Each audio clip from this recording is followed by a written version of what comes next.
Il rilancio di Porto Marghera avrà un ruolo strategico nel futuro della città di Venezia, ma non solo. Appena ricevuta la delega per Venezia dal presidente della regione del Veneto Roberto Stefani, la veneziana Laura Besio, consigliera regionale eletta tra le fila di Fratelli d'Italia e ora anche con delega speciale per Venezia, non perde tempo. Solo pochi giorni fa la firma della delega a Palazzo Ferrofini è ora già in pieno movimento come una trottola.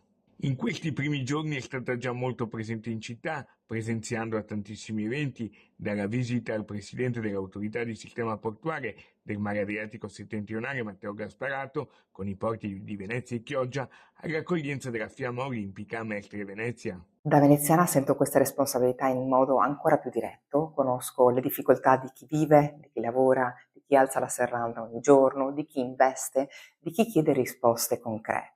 Le sfide sono moltissime: salvaguardia, tutela, sviluppo, rilancio, riqualificazione.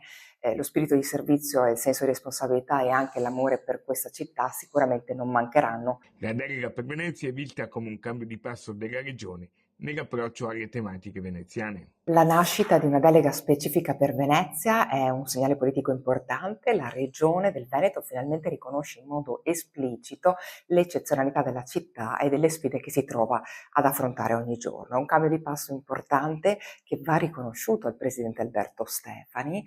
Sono altresì riconoscente, e per questo motivo sento anche forte la responsabilità di questo incarico, al senatore Raffaele Speranzon e al capogruppo di Fratelli d'Italia in Regione Claudio Borgia per aver segnalato il mio nome come persona con un bagaglio umano, politico, professionale e lavorativo rispondente alla complessità di questa delega.